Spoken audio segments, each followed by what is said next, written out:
प्रभु यीशु के जीवित और समर्पित नाम में आप सब लोगों को जय यीशु मसीह की।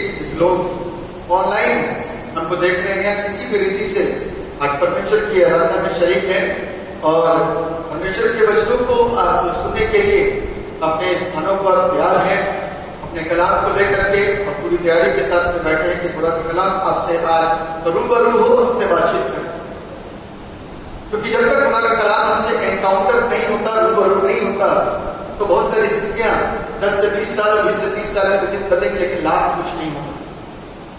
लाभ प्राप्त करने के लिए हमको और आपको परमेश्वर के कलाम के साथ रूबरू होना पड़ेगा और उसके लिए परमेश्वर से बढ़ना पड़ेगा, उस सत्य की खोज करनी पड़ेगी, उस सत्य को पहचानना पड़ेगा। ऑनलाइन हमारे भाई बहन देख रहे हैं, मैं जरूर आपसे अपेक्षा करूंगा यदि मेरी वॉइस बहुत क्लियर आ रही है आप तक, तो आप एक इशारा देकर के बता सकते हैं कि वॉइस क्लियर है, एक कमेंट डाल करके बता सकते हैं कि वॉइस क्लियर है, ताकि सुनने वाले को, श्रोताओं को किसी प्रकार की असुविधा सुनने में ना हो सके और वचन पूरी रीति से आप तक पहुंच सके और आप और हम सब आशीषित हो जाएं। मेरा विश्वास है कि जितने लोग ऑनलाइन धीरे धीरे करके आ रहे हैं, आप सब लोग मेरी आवाज को सुन चुके हैं और जो मैंने कहा है उसको भली प्रकार से जान करके वैसा ही रिस्पॉन्स देंगे जैसा हम लगे हैं। इससे पहले कि हम लोग परमेश्वर के वचन की ओर चले, हम लोग अपनी आंखों को बंद करेंगे और प्रार्थना में जाएंगे। जीवित और समर्थित पिता परमेश्वर, राजाओं के राजा, प्रभु के प्रभु, सर्वशक्तिमान पिता, सबसे ऊंचे पे विराजमान मेरे यीशु राजा, हम आपकी सताइश और आपकी प्रशंसा और आपकी स्तुति और आपकी बड़ाई करते हैं, क्योंकि एकमात्र आप ही इसके योग्य परमेश्वर हैं। हम आपसे दुआ करते हैं कि हर एक जन जो यहाँ पर सुनने के तैयार है और मुझे नाचीज पर अपनी करुणा और अपनी दया को कीजिए, ताकि वचन की जो गहराई और जो सच्चाई है और जिस उद्देश्य से ये वचन कहेंगे प्रभु, उस उद्देश्य को के साथ में, उस उद्देश्य के साथ में सही न्याय किया जा सके और सुनने वाले प्रत्येक व्यक्ति के पास वचन का सही खुलासा और वचन की सही और शुद्ध भाषा और उद्देश्य और मकसद और उचित अनुवाद, जिससे कि उनकी शिक्षा को किसी भी प्रकार की कोई भी केस ना हो सके। आप ऐसी अगुवाई कीजिए ताकि हम उत्तम शिक्षा को लेते हुए आगे बढ़ सकें और परमेश्वर के नाम को महिमा दें, क्योंकि वो इसके योग्य परमेश्वर है, उसकी तारीफ हो, उसकी प्रशंसा हो। और हम चाहते हैं कि वो प्रभु अपनी बातों को, अपने मन की बातों को वो हमारे जुबान के मार्फत आप तक पहुंचाए, ताकि हम सब आशीष पा सकें। धन्यवाद कर पिता कि आपकी प्रार्थनाओं को सुना। इतने लोग ऑनलाइन हैं, किसी भी रीति से सुन रहे हैं, आप सबको बहुत आशीष दें। प्रभु यीशु मसीह, यदि कोई अस्वस्थ है, सुनने में अस्वस्थ है और इससे पहले कि वो वचन को सुने, वो चाहता है कि उसके लिए छोटी सी प्रार्थना हो जाए ताकि वो अपनी बीमारी से बाहर आ सके और परमेश्वर के वचन को सुन सके, तो यीशु मसीह हम आपसे प्रार्थना करते हैं। पिता परमेश्वर, हम आपसे प्रार्थना करते हैं, रूह कुदूस हम आपसे प्रार्थना करते हैं कि आप अपनी करुणा और अपनी दया को बनाइए और हर एक सुनने वाले व्यक्ति को पिता परमेश्वर वो जीवन की बातें सुनने से पहले उनकी बीमारियों से आजादी और छुटकारा मिले, ताकि लोग ठीक हो सके और जीवित परमेश्वर के नाम को महिमा मिलने पाए। मेरा विश्वास है पिता कि आपने उन लोगों को चंगा करा और उनको सही करा और वो सुनने के लिए पूरी रीति से तैयार है और उस परमेश्वर के नाम को महिमा और सम्मान दे सकते हैं। सारा तक महिमा गौरव आपको देते हैं। प्रार्थना को उद्धार करने वाले एकमात्र जीवित और समर्पित प्रभु यीशु नासरी के नाम में होकर के मांग लेते हैं, जैसे सुनिए और कबूल कीजिए। आमीन। इससे पहले कि हम लोग वचन आगे बढ़े, मैं आपके सामने बाइबल में से हिस्से को पढ़ूंगा जो बाइबल का है, मत्ती रचित सुसमाचार, उसका 13वां अध्याय और उसके पहले 8 पद। मत्ती रचित सुसमाचार उसका 13वां अध्याय और उसके पहले 8 पद, जहां पर इस प्रकार से लिखा हुआ है। उसी दिन यीशु घर से निकलकर झील के किनारे जा बैठा और उसके पास ऐसी बड़ी भीड़ इकट्ठी हुई कि वो नाव पर चढ़ गई और सारी रात भीड़ किनारे पर गड़े रहे। और उसने उनसे दृष्टांतों में बहुत सी बातें कही। एक बोने वाला बीज बोने निकला। बोते समय कुछ बीज मार्ग के किनारे गिरे और पक्षियों ने आकर उन्हें चुग लिया। कुछ बीज पथरीली भूमि पर गिरे, जहां उन्हें बहुत मिट्टी न मिली और गहरी मिट्टी न मिलने के कारण वे जल्द उग आए। पर सूरज निकलने पर वे जल गए और जड़ न पकड़ने से सूख गए। कुछ बीज झाड़ियों में गिरे और झाड़ियों में बढ़कर उन्हें दबा डाला। पर कुछ बीज अच्छी भूमि पर गिरे और फल लाए, कोई 100 गुना, कोई 7 गुना, कोई 30 गुना। ये प्रभु यीशु क्रिस्त का सुसमाचार है। प्रभु यीशु क्रिस्त की स्तुति हो। आमीन। जिस विषय के ऊपर आज हम मनन कर रहे हैं या करने जा रहे हैं, उसको मैं आपके समक्ष में रखना चाहता हूं कि आपको प्रचार सुनते वक्त में वो टॉपिक, वो विषय अवश्य पता होना चाहिए जिसके ऊपर हम लोग बातचीत करने जा रहे हैं।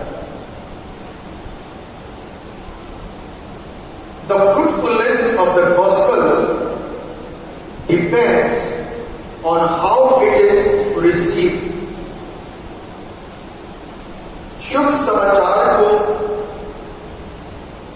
की सफलता इस बात पर निर्भर करती है कि उसकी किस प्रकार उसको ग्रहण किया जा रहा है।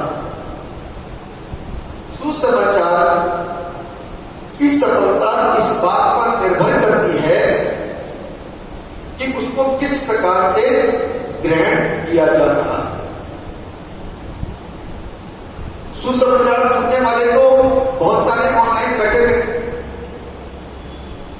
How you are receive the word of God. जो वर्ड यहां पर आया है सफलता, एक इंग्लिश में वर्ड आया है फ्रूटफुलनेस, हिंदी में सफलता, और एक और शब्द से इसको संबोधित किया जाए तो फलदायक, असरदार, ये शब्द बोल सकते हैं। और इंग्लिश में कहें तो सक्सेस एंड फ्रूटफुलनेस।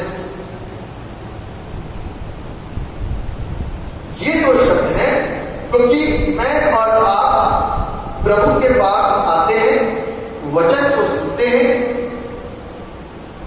लेकिन फ्रूटफुल नहीं हो पाते, असरदार नहीं हो पाते,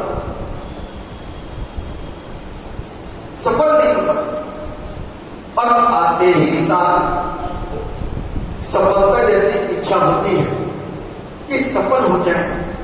अब तो आ गए हम प्रभु यीशु मसीह के पास। प्रभु जी इतने सालों से आप बुला रहे थे, आज आए गए, एहसान कर दिया बड़ा।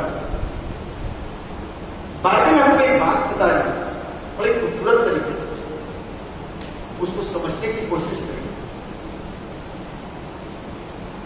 हाउ इट इज रिसीव्ड, कैसे उसे रिसीव किया, वचन कैसे ग्रहण कर रहे हैं। चमत्कारिक शब्दों के रूप में, चंगाई देने वाले शब्दों के रूप में, या सदा का जीवन जीवन प्राप्त करने वाले वचन के रूप में डिपेंड करते हैं कि हम कैसे सुन रहे हैं और कैसा अपना दिमाग चला रहे हैं, उसको समझने की जरूरत है। इसीलिए असफलताएं आज हमारे सामने आकर के खड़ी हो चुकी हैं। इसीलिए समस्याएं हमारे सामने आकर के रोज खड़ी होती हैं।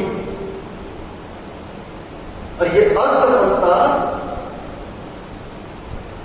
अज्ञानता, समस्याएं ये निरंतर हमारे सामने आकर के क्वेश्चन मार्क लगा देती हैं और हम उल्टा परमेश्वर से पूछते हैं, प्रभु जी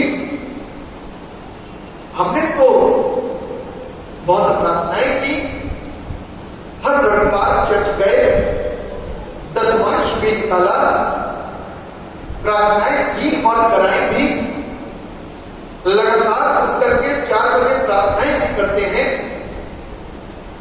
सारी चीजें कर रहे हैं, लेकिन समस्याएं और असफलता आज तक हमारा पीछा और हमारा दामन क्यों नहीं छोड़ रही? उसका जवाब है कि तुमने किस तरीके से प्रभु यीशु मसीह को और उसके वचन को ग्रहण किया। जब ग्रहण करने के लिए आए थे प्रभु की बातों को, तो मन के अंदर क्या सोचा? शुरुआत क्या थी? सोचा क्या था कि चर्च में जाओ, चटाई मिल जाएगी,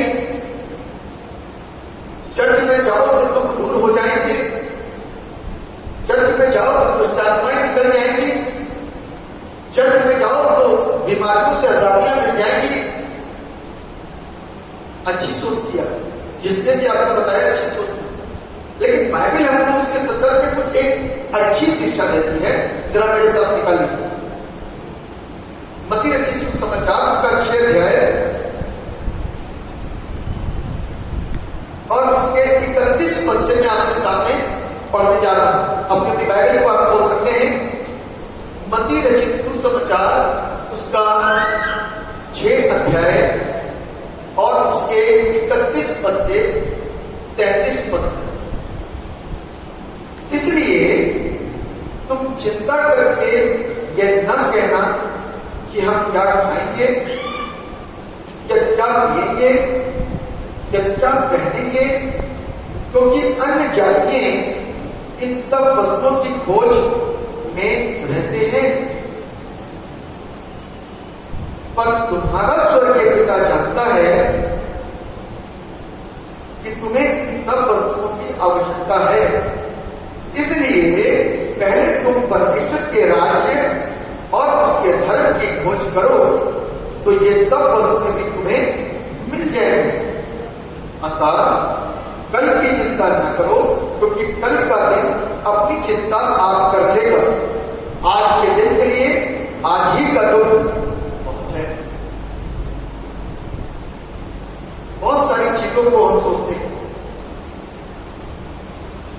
ठीक होंगे कि नहीं होंगे, बीमारियां ठीक होंगी कि नहीं होंगी, शिफाएं मिलेंगी कि नहीं मिलेंगी, दुष्टात्माएं भागेंगी कि नहीं भागेंगी।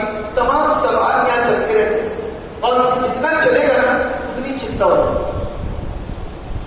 जितना सवाल यहाँ चलेगा उतनी ज्यादा चिंता होगी। बाइबल हमको बताती है प्रभु को सब मालूम है कि आपकी आवश्यकता है। आप क्या सोचते से कुछ नहीं बने? आप क्या सोचते हैं कि उसको कुछ दिखाई नहीं देता? आप क्या सोचते हैं कि वो सुनता नहीं हमारे पास? आप क्या समझते हैं कि वो कुछ भी नहीं समझता?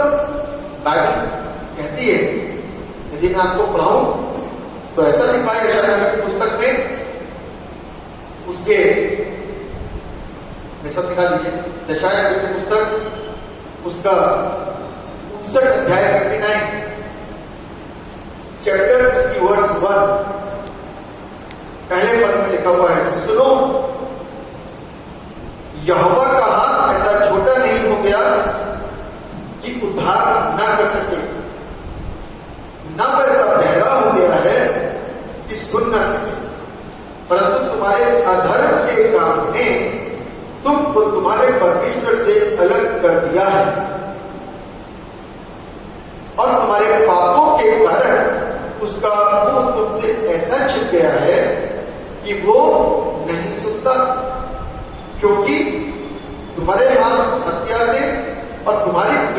अधर्म के कर्मों से अपवित्र हो गई, तुम्हारे मुंह से तो झूठ और तुम्हारी जीभ से कुटिल बातें निकलती हैं। कोई धर्म के साथ नालिश नहीं करता, न कोई सच्चाई से मुकदमा लड़ता है। वे मिथ्या पर भरोसा रखते हैं और झूठी बातें बनते हैं। उसको मानो उत्पाद का गर्भ रहता और वे अनर्थ को जन्म देते हैं। ये मेरे रब के विषय में सारी बातें लिखी हुई हैं। क्या हम ऐसे नहीं हैं? क्या ये सारी आदतें हमने अपने अंदर से निकाल के बाहर कर दी? क्या ये स्वभाव हमने अपने अंदर से निकाल के बाहर कर दिया? हमें तो कुछ ही चीजें अंदर करिए तो कर सकते हैं। अंदर क्या क्या है? रोज बाइबल पढ़ रहे हैं लेकिन मान नहीं रहे, रोज दुआ कर रहे हैं लेकिन समझ नहीं रहे, रोज उपवास कर रहे हैं लेकिन अर्थविहीन है, उद्देश्य रहित है, कोई लाभ नहीं है उसका।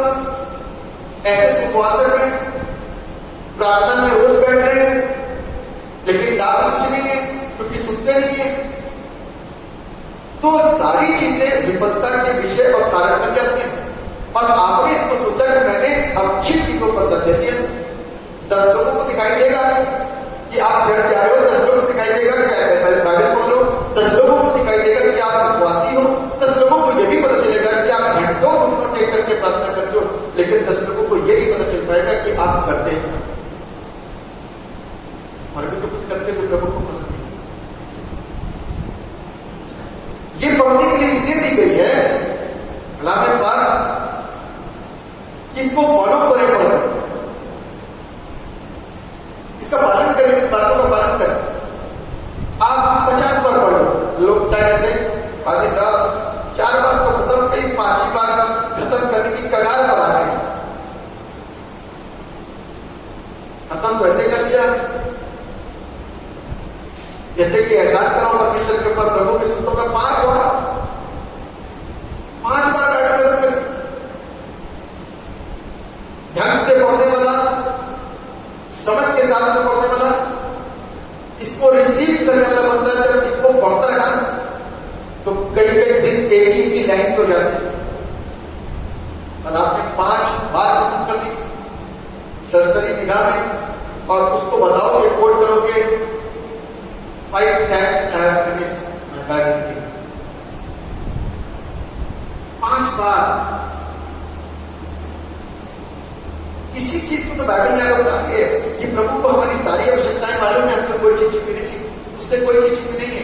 हमारे विषय सब जानता है, हमारी सारी आवश्यकताओं जानता है, कब हमको खाना चाहिए, कब हमको पानी चाहिए।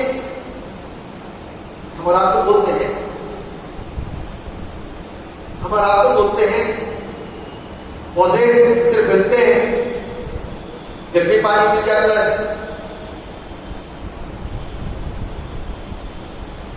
पौधे सिर्फ धुलते हैं ठंड के मिले थे फिर भी धूप मिल जाती है, चिड़िया चहचहाती है, इधर उधर उतर के जाती है, फड़फड़ाती है, कुछ कोशिश करती है, दाना ढूंढ के लिए आती है। सोचो उनकी क्या प्रॉब्लम होती होगी चिड़ियों, लेकिन प्रभु को दे रहे हैं। एक भी जानवर दुखी नहीं है। सवेरे 4 बजे उठ करके चहचहाने लग जाती चिड़िया और हम 4 बजे सोने जाते हैं, 5 बजे सोने जाते हैं, नहीं? क्योंकि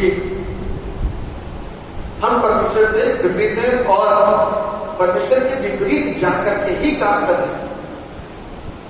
तो अपेक्षा क्यों रखते हो कि परमेश्वर आपको सारी आशीर्वाद जिद के साथ में काम करवाने की कोशिश करते हैं कि प्रभु को ये दे दे, हम कुछ नहीं करेंगे तेरे साथ, हमको दे दे।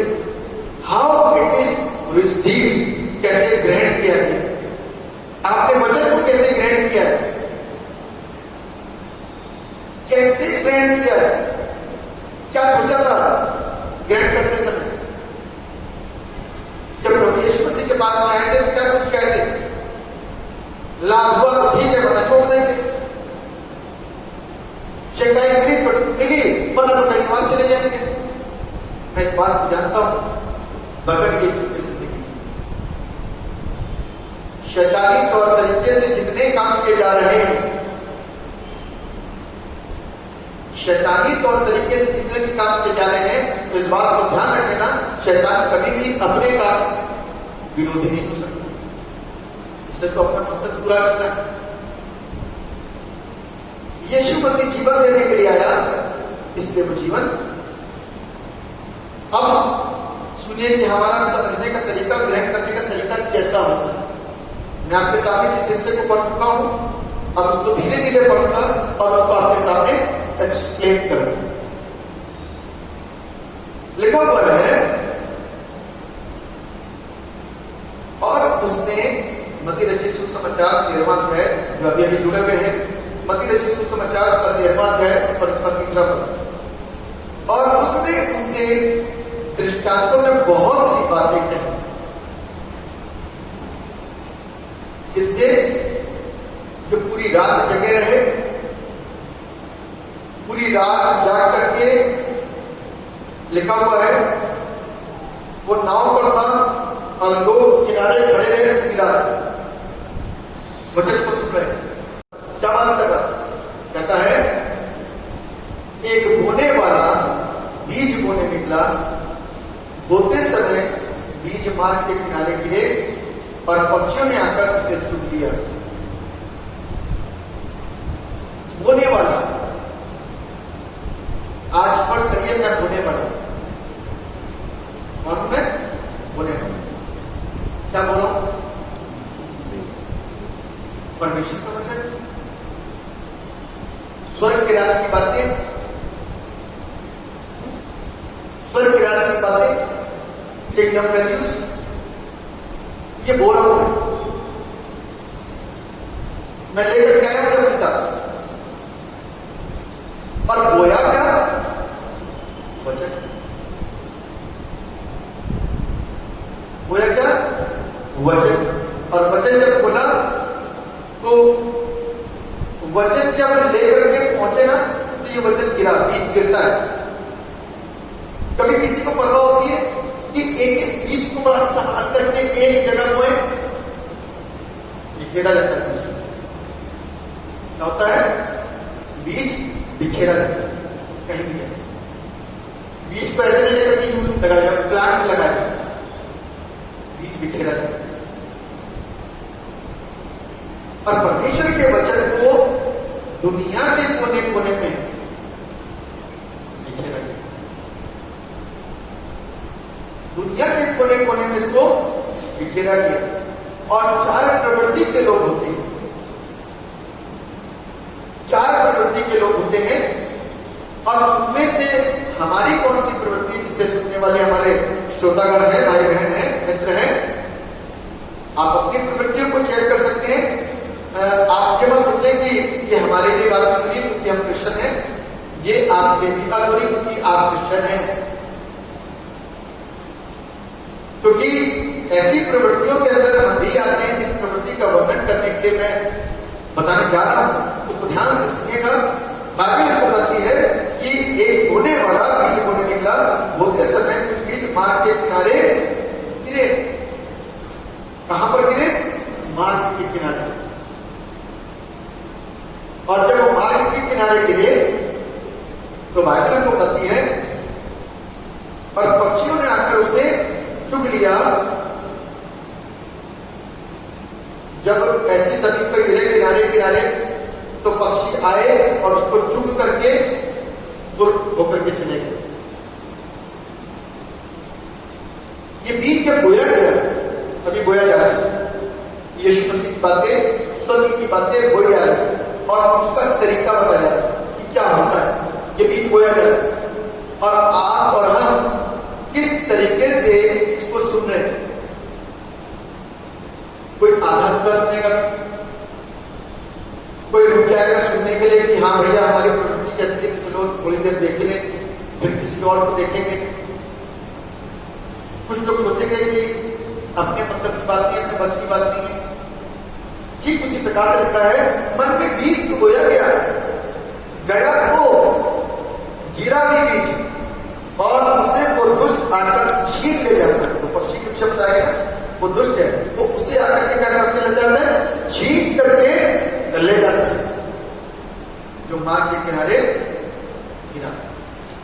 मार्ग के किनारे बीज गिरा, बोया नहीं किया।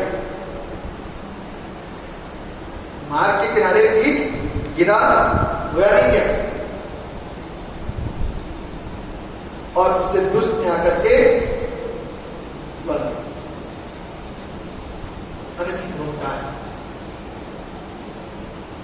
दुष्ट आया, हमारे मनों के तरफ से छुसाया और उसको चुरा के ले गया। यदि ध्यान से नहीं सुना तो यहां से यहां निकल नहीं पाता। इसीलिए जब सुनने वाले आते हैं तो पूछा जाए पिछले हफ्ते क्या विचार किया गया, तो सिर्फ रिस्पॉन्स होता है अच्छी सी स्माइल देकर के कि डायरी लाना भूल गए। लिखा तो था पन्नों पे, यहां लिखना भूल गए। और जब तक यहां और यहां परमेश्वर का कलाम लिखा नहीं जाएगा तब तक जिंदगी भर कोई भी चीज याद ही नहीं रहेगी, प्रभु भी याद नहीं रहेगा। वो तो तब आएगा जब बीमारी होगी, वो तो तब आएगा जब असफलताएं होंगी, वो तो तब आएगा याद है कि जब समस्याएं पैदा होंगी। इसलिए मेरे क्रिश्चियन भाई बहनों, मेरे विश्वासी अन्य जाति भाई बहनों, आप लोगों से मेरा अनुरोध है कि जो परमेश्वर का वचन बोया जा रहा है, जो मार्ग के किनारे बीज गिरे हैं, आज ये भी बर्बाद, सब के सब फल है। लेकिन शैतान जो आता है ना, पक्षी जो आता है, उसको चुरा लेता है। जब वो चुराता है तो सारा मामला खत्म। हम लोग एक साल में चर्च आ रहे होते हैं और दूसरे साल में बदलाते हैं। क्यों? क्योंकि हम परख रहे होते प्रभु को, क्या क्या मिला, क्या क्या नहीं मिला। जब कुछ नहीं मिला तो वापस वही। मैं नहीं बोलूंगा, आप लोग कमेंट्स में लिख सकते हैं। यदि आप समझदार हैं, जानकार हैं, तो आप लोग कमेंट्स में लिख सकते हैं। हमको एक अच्छी बात समझने की जरूरत है, आवश्यकता है। आप और हमको जब कहलाया गया तो हमको और आपको कैसे रहना है, साफ सुथरा या गंदा? आप लिख सकते, कमेंट्स में डाल सकते। गंदा रहना है या साफ सुथरा रहना? नहलाया गया। और गंदा कौन होता है? कीचड़ में वापस कौन जाता है? गंदगी में तुम्हारा कौन चला जाता है? वो आप कमेंट्स में डाल सकते हैं। आप बाइबल भी जानते हो और आप स्वभाव भी जानते हो। इसलिए हमको और आपको परमेश्वर के वचन की उत्तम शिक्षाओं को सीखने की और समझने की जरूरत और आवश्यकता है। यदि उसको संभाला नहीं ना तो शैतान तो 100% आएगा। आपने जिस तरीके से उसको रिसीव करने की कोशिश करेंगे कि चर्च जाऊंगा तो जगह मिलेगी, चर्च जाऊंगा तो छुटकारा मिलेगा, चर्च जाऊंगा तो ये मिलेगा, चर्च जाऊंगा तो वो मिलेगा। और लोगों की सोच क्या है कि चर्च जाओगे तो बहुत कुछ मिल जाएगा, धन दौलत रुपया पैसा मिल जाएगा। इससे बड़ा धन कोई नहीं है, इससे बड़ा रुपया कोई नहीं है, इससे बड़ी दौलत कोई नहीं है। यदि कोई इससे बेहतर समझता है, कोई और चीज हो सकती है तो वो आप भी समझोगे, लेकिन मेरे लिए सबसे बड़ा धन यही है। इससे ज्यादा यहां पर कुछ नहीं किया जाता, इससे ज्यादा यहां पर कुछ नहीं मिलता। तो लोगों की सोच और लोगों की अपेक्षाएं चर्च से ये होने लग गई। और बाइबल कहती है कि इन्हीं सारी चीजों को क्या करता है शैतान, मन में डालता है और हमको चुपचाप यहां से लेकर चलाता है। क्योंकि जो बातें मानने की होती है, सीखने की होती है, उसको सीखने नहीं देता और हमको उठा करके लेकर के चलाता है।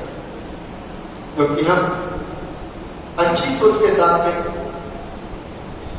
ग्रहण करने के उद्देश्य नहीं है, पाने के उद्देश्य कुछ मिल जाए। यीशु को पाने के लिए आए हैं, जरूरत पाने के लिए चर्च में। जो यीशु को पाने के लिए आता है, यीशु उसको सारी चीजों से आशीष करता है। लिखा हुआ है मत्ती रचित सुसमाचार 6 अध्याय उसके 33 पद में, उसके धर्म उसकी रात की खोज कर तो सारी वस्तुएं तुझे मिल जाएंगी। सारी वस्तुएं कौन सी होती है? सांसारिक ब्लेसिंग और आत्मिक ब्लेसिंग।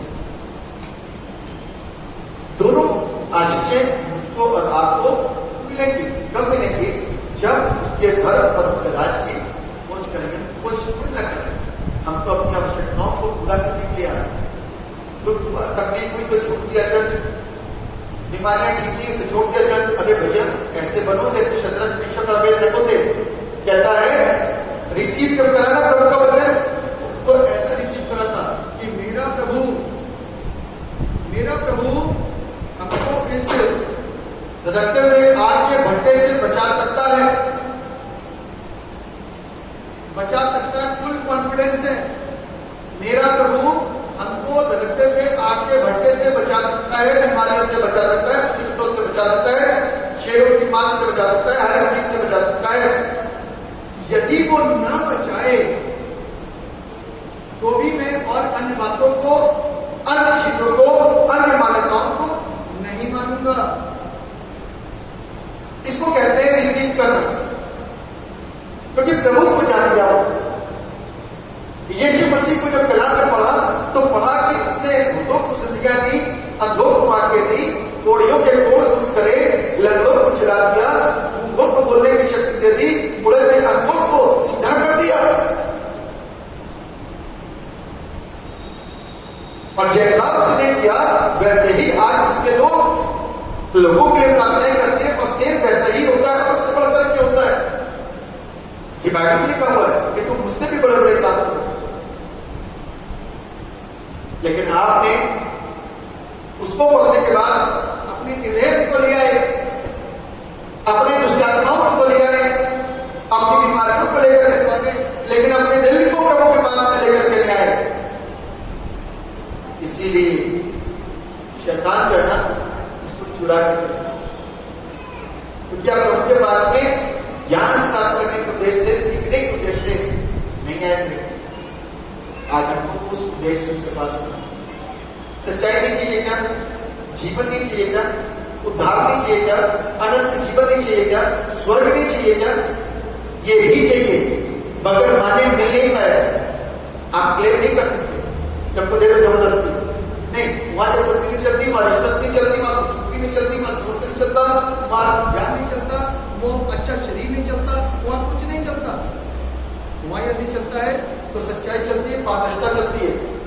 जो कुछ भी हमने किया है ना, जो कुछ भी हमने इस संसार में बोया है, उसी की कटनी ऊपर न्याय के तौर पर काटे। बस सबसे बड़ी बात यह है कि यहाँ पर बेईमानी नहीं चलती। गलत शिक्षा को जो लेकर के बैठे हुए हैं, अपनी शिक्षाओं को छोड़ते हैं कि यीशु मसीह सारी चीजें देता है, बिल्कुल देता है, लेकिन उससे पहले लिखा है धर्म उसके राज की खोज कर। और एक चीज और भी लिखी हुई है कि जो प्रभु के पास आते हैं तैयार हो जाए कष्टों को सहने के लिए। कौन से कष्ट? विरोध है, आपका विरोध होगा, क्योंकि आप प्रभु यीशु मसीह को स्वीकार करने में जा रहे हो तो लोग आपका विरोध करेंगे, और सब कुछ स्मूथ चलेगा, शांति के साथ चलेगा। लेकिन यहाँ बात आ जाएगी यीशु मसीह को स्वीकार करेगी, वहां पर विरोध होगा। बाइबल में आपके विरोध होने से पहले लिखा हुआ है कि घबरा न जाना, तुमसे पहले नबियों के साथ में भी ऐसा होगा, और उनसे पहले मेरे साथ में भी ऐसे होगा। तो घबरा न जाना, ये तुम्हारे लिए बड़े आनंद की बात होगी। कल मैं बात कर रहा था रात में ग्रुप से, एक बेटी का कहना था, बड़ा खूबसूरत तरीके से बताया, मुझे बड़ा अच्छा लगा उसकी बातें सुन करके। आज के सब लोग ऐसे ही अपने विचारों को रखें, कहने की जब यीशु मसीह के पास में आते ना, तुम क्या कहते हैं मालूम है? प्रभु जी मौत भी आ जाए ना तो भी सहन कर लेंगे, मर जाएंगे आपके लिए। लेकिन जब विरोध आता है तो मुझसे एक शब्द नहीं निकलता, चाहे गर्दन काट दो हमारी, इसके लिए जा रहे हैं। लेकिन जब विरोध अपने घर से आता ना तो अपने घर के ही सामने नहीं कर पाते, तो बाहर के सामने कर। दिस इज द रियलिटी, ये सच्चाई है। इसका मतलब झूठ बोलते, मन के अंदर झूठ है और प्रभु से अच्छी बात लेना चाहते हैं, तो पॉसिबल नहीं मेरे प्रिय। अच्छी बातों को लेने के लिए अच्छा बनना पड़ता है। प्रभु यीशु मसीह अच्छा है, इसलिए वो हमको ईसाई नहीं सही बना रहा है, ठीक है ना? वो हमको सही बना रहा है, हम सही बन रहे हैं। यदि नशा छूट रहा है और छुआ जा रहा है, व्यभिचार के लिए मना किया जा रहा है, चोरी करने के लिए मना किया जा रहा है, माँ बाप का आदर करने के लिए कहा जा रहा है, और बुराइयों को छोड़ने के लिए कहा जा रहा है,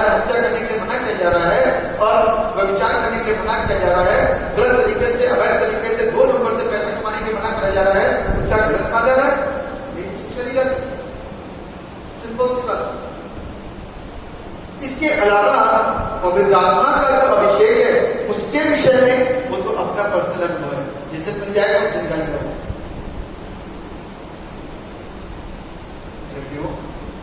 यह है वो बीज जो मार्ग के किनारे पड़ा और चुरा लिया। नंबर 2,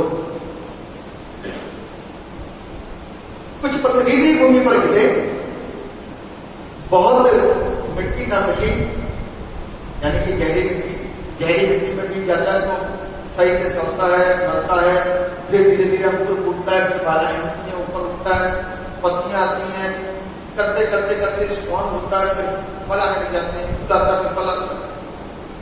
कहता बहुत गहरी मिट्टी न मिलने के कारण क्या हुआ, सूरज निकलते ही वे जल गए और जब न पकड़ने से वे सूख गए। क्या होता है, पथरीली भूमि पर जब बीज गया, यानी कि वचन जब गया तो लोग वचन सुनकर आनंद के साथ मान लेते, बड़ी जल्दी मानते हैं प्रभु के वचन। वाह, इंस्टेंट हीलिंग, तुरंत चंगाई दी, कहीं नहीं बोला, यहां बोल गया, कहीं चंगाई नहीं मिली, यहां चंगा हो गया। वाह, लगा चलने लग गया, अंधा देखने लग गया। लिखा हुआ है लोग वचन को सुनकर आनंद के साथ मान लेते हैं, लेकिन जब ऊपर ही पर गहराई नहीं है, पानी में तैरने वाला बंदा नोट करता, उसका तैरता शुरू करता, उसकी गहराई में यदि जाएगा तो उसको पता चलेगा उसकी वीकनेस, अंदर के हालात। ऊपर से सारी चीजों को भाप नहीं सकता, ऊपर से सारी चीजों को भाप नहीं सकता, और एक बार गहराई लेने के बाद में उसको पता चलता है कि कहां गहरा है, कहां समस्याएं हैं, कहां कटी झाड़ियां हैं, कहां ज्यादा पत्थर है, कहां रेतीली जगह है, कहां चिकनाई है, कहां पर क्या चीज है, सब पता है। जब परमेश्वर के वचन के अंदर गहराइयों में हम जाएंगे तो सब पता चल जाएगा, लेकिन नहीं जाएंगे तो कुछ भी पता नहीं चलेगा। और हम कुछ पता करना नहीं चाहते और सालों साल तक ऊपर ही तैरते रहते, सालों साल तक ऊपर ही तैरते हैं। जब वचन हमारे जीवन के ऊपर काम करना ना, और जब समस्याएं आती है तो घबराहट हो जाती है। मेरे आपके अल्फाज क्या होते हैं, स्टेटमेंट क्या होते हैं, हमें नहीं मालूम कि प्रभु के वचन को स्वीकार करने को, उसको मानने पर वे समस्याएं होती हैं, वरना हम ना स्वीकार करते।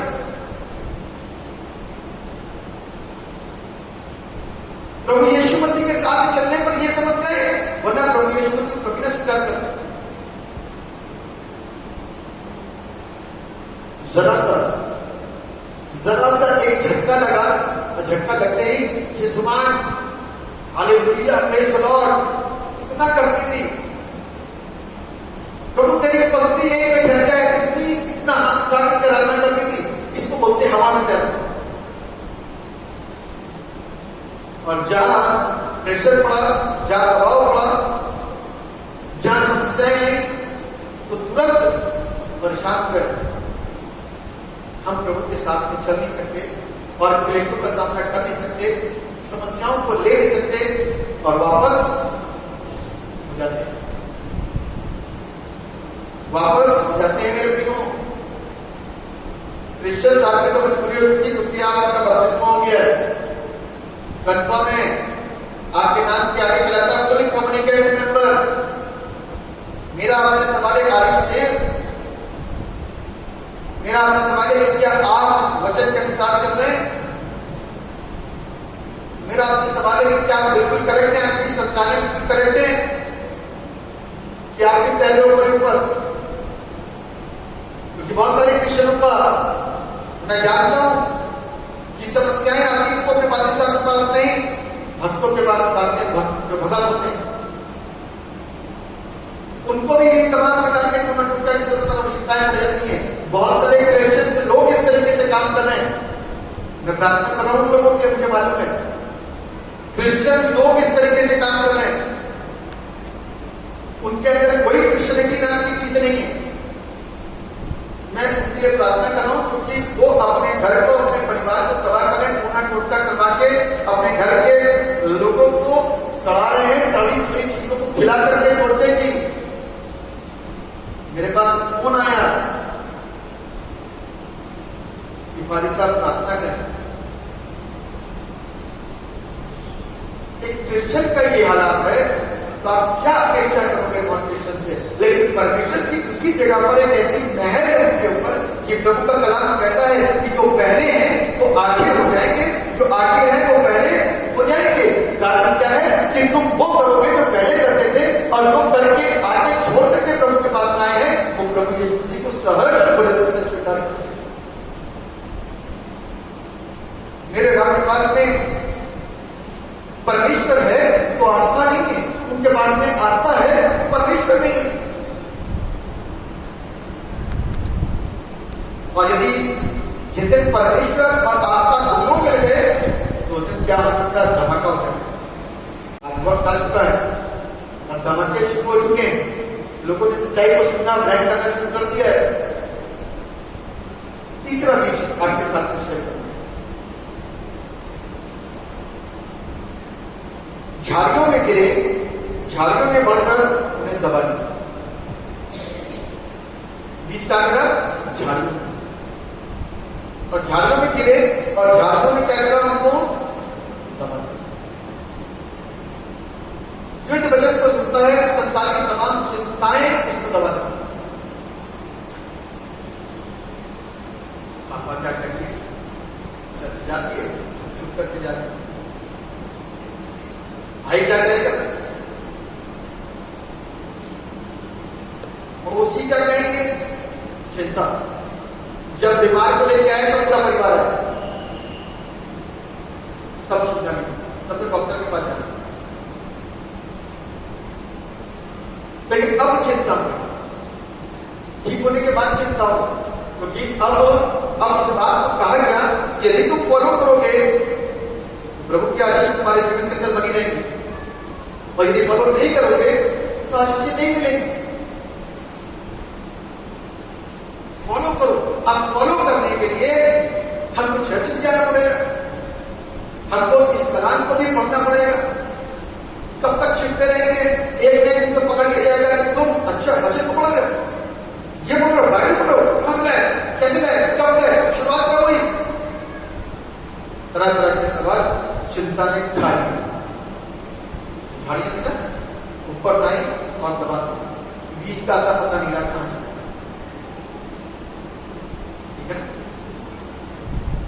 तो चिंताएं हम क्या करती हैं? खा लेती हैं। जाऊं कि ना जाऊं प्रभु के पास, उसको स्वीकार करूं या ना करूं, विरोध का सामना नहीं कर सकते। अभी चिंता कर सकते आते तो ना चलो कोई बात नहीं, लेकिन बाइबल उनके बात करती है। मरकुस रचित सुसमाचार, मैं इस बात बोलने से कभी भी पीछे नहीं हटता, हमेशा बोलता हूं और जब तक रहूंगा तब तक बोलता हूं। मरकुस रचित सुसमाचार 16वां अध्याय 16वां पद। मरकुस रचित सुसमाचार का 16वां अध्याय 16वां पद। जो विश्वास करे और बपतिस्मा ले उसी का उद्धार होगा, परंतु जो विश्वास ना करेगा वह दोषी ठहराया जाएगा।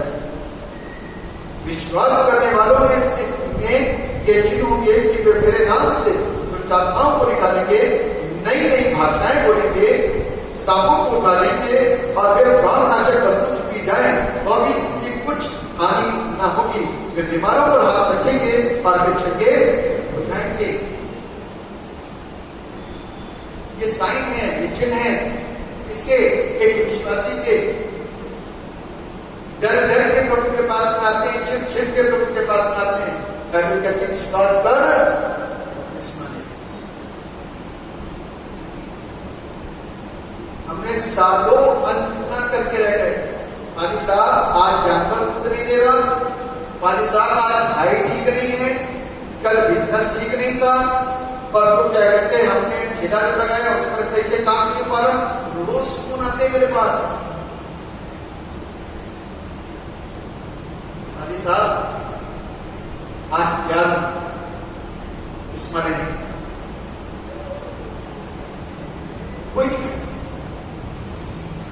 कोई नहीं कहते, बचते इसका मतलब बपतिस्मा जानते हैं, उसको जानते हैं, सच्चाई जानते हैं, विश्वास जानते हैं, डर के मारे नहीं फिर से कहीं ऐसा ना हो, फिर से कोई पागल मार के जाना छोड़ दे, उसको डर के मारे सच्चाई के साथ 98% सच्चाई के साथ आवश्यकताओं को पूरा करती है, 2% न माने ये सच्चाई के साथ 98%। मैंने बताया पिछली बार, यदि लोगों को छूट दे दी जाए कि तुम अपने वो भी काम करते रहो और यीशु मसीह को भी मानते रहो, तो 98% लोग खुशी के साथ यीशु त्योहार भी मनाएंगे, वो व्रत भी रखेंगे, वो सारे काम करेंगे, इधर यीशु मसीह का नाम चलते रहेंगे 1 घंटा फालतू। मेरे से एक ने बोला पिछले हफ्ते कोई युवा के आया, नाम नहीं लूंगा, युवा के आया और मैंने उसको परमेश्वर के वचन की सच्चाइयों को बताया कि सच्चाई है, और परमेश्वर का कलाम उनको ये मानने के लिए कहता है और ये ना मानने के लिए कहता है। तो हमको और आपको वचन की बातों को सीखना है और समझना है। तो उस बंदे ने मेरे ही की बात को बोला, क्या कुछ ऐसा नहीं हो सकता कि समाज को दिखाने के लिए हम ये करते रहे और ये भी करते रहे? मैं इस पर से सवाल करा, क्यों कर लिया मैंने? क्योंकि वो पढ़े लिखे थे, उन्होंने सीधे सिंपल से ही सवाल कर दिया, क्या ऐसा नहीं हो सकता कुछ बीच का कोई रास्ता नहीं निकल सकता? मैंने कहा कि यहां पर बीच का रास्ता नहीं, 2 नाव में पैर करके इंसान अपनी मंजिल तक चिंताएं खा जाती है। फिर उसके बाद तो फोन भी नहीं आया और वो भी नहीं आया, और आकर के एकदम से इतनी हड़बड़ाहट होती है ना, इतनी हड़बड़ाहट, पादी साहब जल्दी से, बहुत तबियत खराब है, जल्दी से ठीक करो। पादी साहब तो एक थर्मामीटर लेके बैठे, घंटे करा ठीक, यीशु नाम है, उसको जाना 10 साल से, 12 साल से, 15 साल से, 20 साल से, 30 साल से बीमार पड़े हैं, लेकिन जब आगे तो ऐसा प्रेशर कर रखता है, पर जल्दी से कल कहीं आज ही टाइम दे। और जब यीशु मसीह को स्वीकार करने की बात आती ना, तो सब बनाए चिंताएं खलती झाड़ियां कि हमको क्या कर लेती है, दबा लेती है, चिंताओं में डूब जाते। लोग क्या कहेंगे, समाज क्या कहेगा, मित्र क्या कहेंगे, परिवार क्या कहेगा, ये छूटना पड़ेगा, ये त्यागना पड़ेगा, ऐसा करना पड़ेगा। ये चिंताएं काटे दबा करके उस बीज को नष्ट करती है। 3 प्रकार की प्रवृत्ति जो है ना खत्म होती। और कौन सी? पहली प्रवृत्ति कौन सी थी? जो मार्ग के किनारे गिरे, दुष्ट आके खा लिया। दूसरी पथरीली जमीन, जहां पर सूर्य की किरण लगी और वो जल तक खत्म हो गया। तीसरा झाड़ी में गिरा और झाड़ी उसे दबा। ये तो खत्म हो गया, मतलब कि 4 भाग में से 3 भाग खत्म, इनके जीवन के अंदर काम नहीं हुआ। बीज के अंदर तो काम था, बीज तो वही काम नहीं कर रहा है, बीज के अंदर तो जीवन है, लेकिन इस बंदे ने इस वचन को स्वीकार नहीं किया। इस बंदे ने इस वचन को स्वीकार नहीं करा और इसको तिरस्कार कर दिया। बाइबल कहती है कि वो अपनों के बीच में आया और उसके अपनों ने उसको स्वीकार नहीं किया, और हमने और आपने इसको स्वीकार नहीं करा। स्वीकार न करने के कारण और वजह मैंने आपको एक्सप्लेन की। चौथी भूमि आती है लास्ट,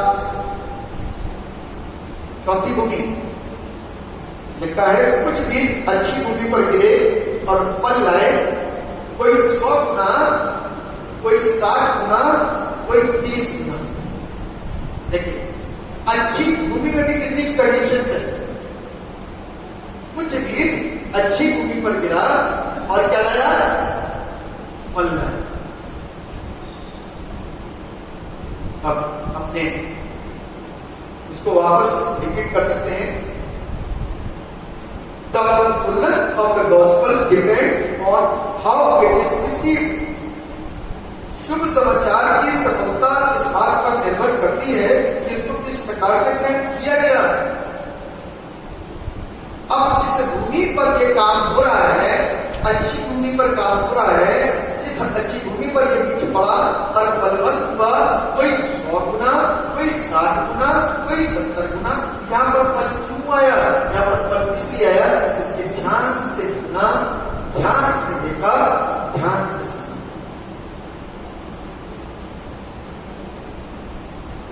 रिसीव किया। इस आशय से हमारे पढ़ने वाले सारे बच्चे इंजीनियर बन जाते हैं, सारे डॉक्टर भी नहीं बनते, कुछ ढेला भी लगाते हैं, कुछ समय के अनुसार, ऋतुओं के अनुसार फल भी बेचते हैं, मूंगफली भी बेचते हैं, करते हैं। और पढ़ने को सारे बच्चे जाते हैं। डिपेंड उनके परिवार पर, कौन से माँ बाप किस तरीके से अपने बच्चे की प्रोग्रेस के लिए प्रयास कर रहे हैं और कौन से बच्चे अपनी प्रोग्रेस के लिए प्रयास कर रहे हैं। एक दिन तो कह करके बोल के किस तरीके से बच्चों को कुछ करवाई दिया, बच्चे एवरेज हो गए, अपने पैरों पर खड़े हो गए, एवरेज हो गए 30 गुना। देखा ना, कोई 100 गुना, कोई 60 गुना, कोई 30 गुना। जब जैसे मैं है एक पेड़ के अंदर जब फल लग रहे हैं तो एक तो पूरा गछा हुआ है, एक पेड़ के अंदर कुछ कम है, एक के अंदर कुछ कम है, लेकिन फल सब में है। क्या है? फल सब में है। एक में 100 गुना है, एक में 60 गुना है, एक में 30 गुना है, लेकिन फल सब में है।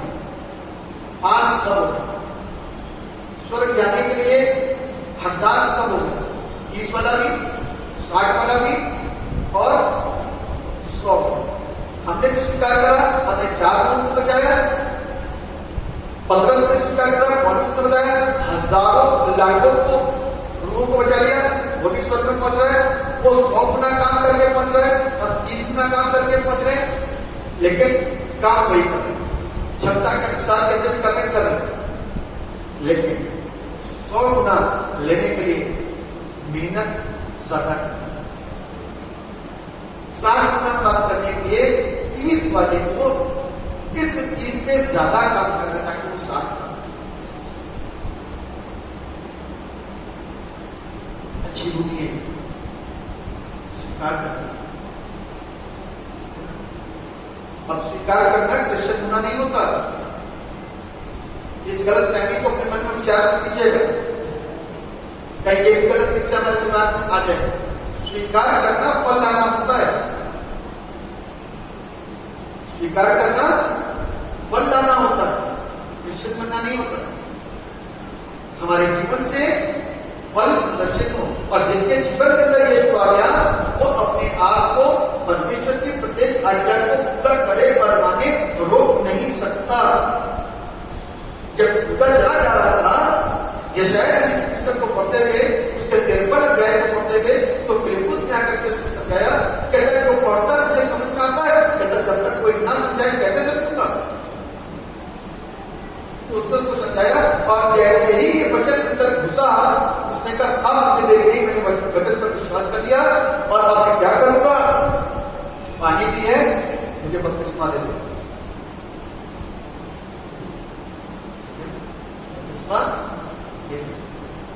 मेरे प्रियो, आज वचन को हम स्वीकार, यदि स्वीकार करते हैं तो क्या होता है मालूम? आशीष। बाइबल में लिखा हुआ है, उसका अध्याय के अंदर परमेश्वर ने योना को आज्ञा दी कि नीनवे को जा,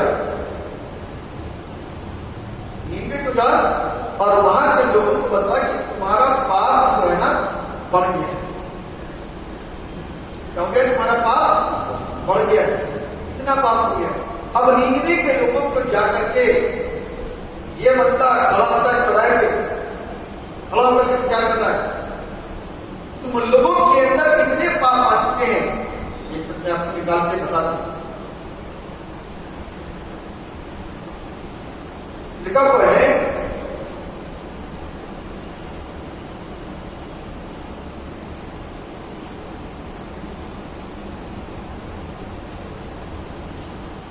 नीनवे बहुत बड़ा नगर था, वो 3 दिन की यात्रा का था। योना ने नगर में प्रवेश करके 1 दिन की यात्रा पूरी की और यह प्रचार करता गया कि अब से 40 दिन के बीतने पर नीनवे उलट दिया जाएगा।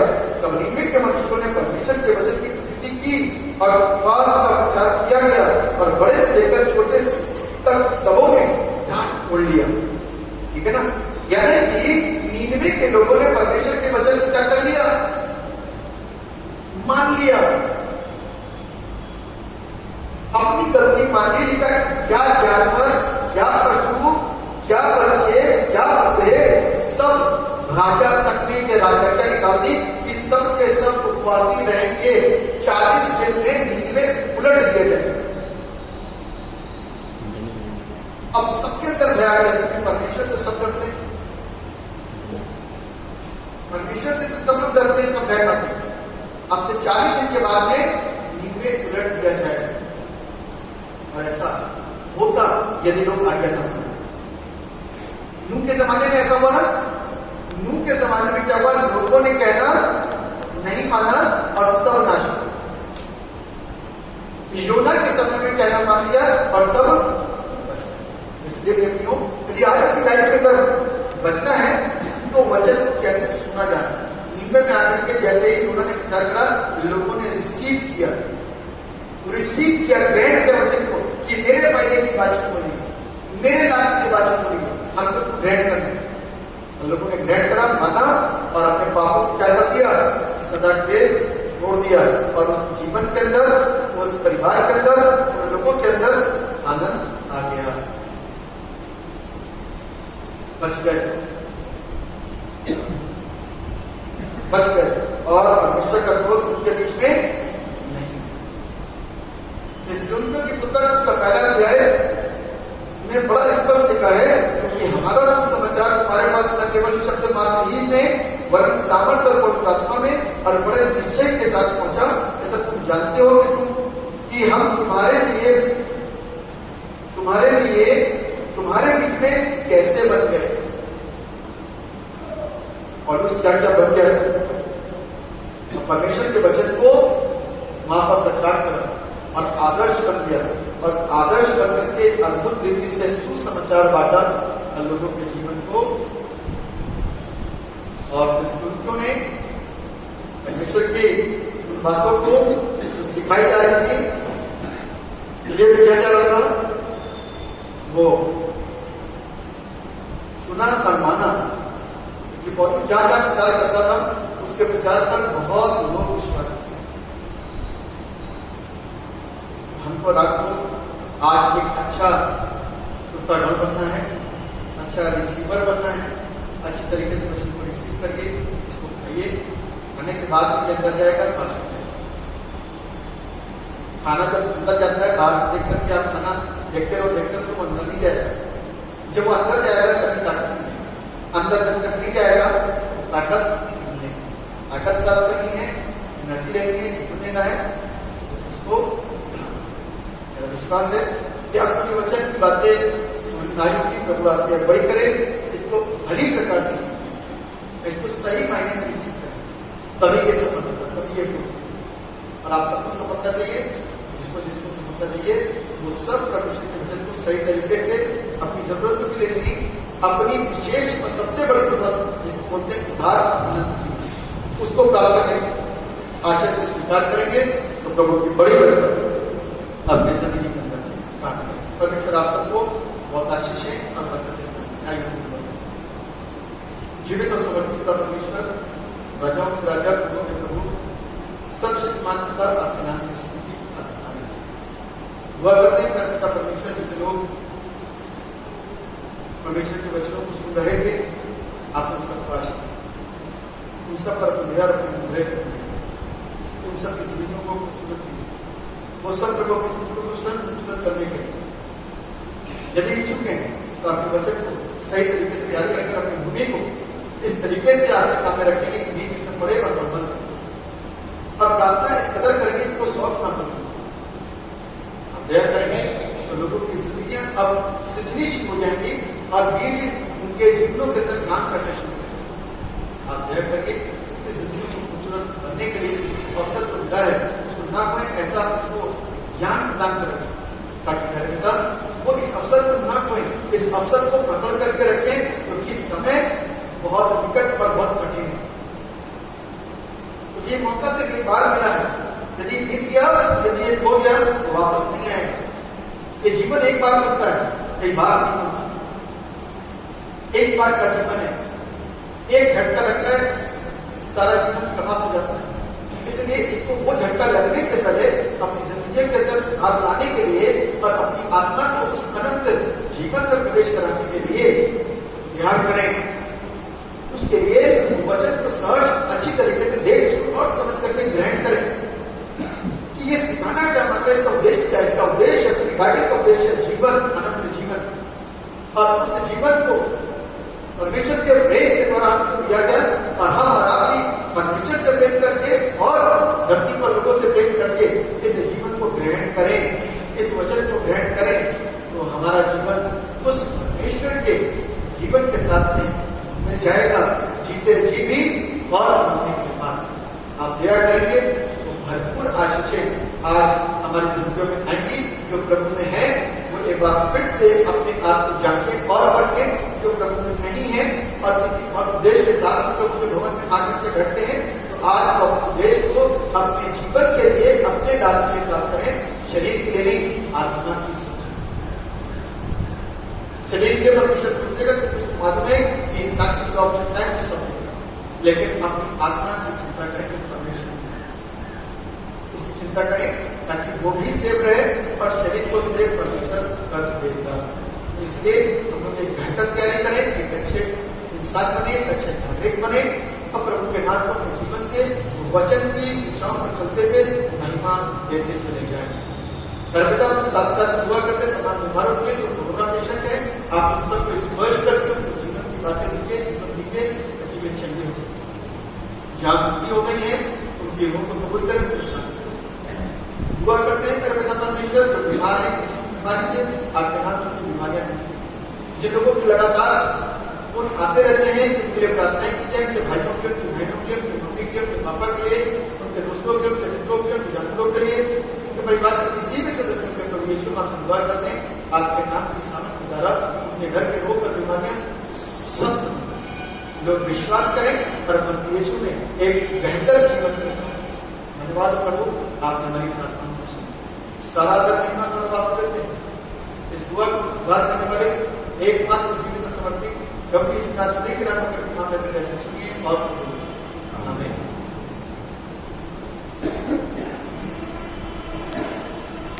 इस समय लोग मिलकर के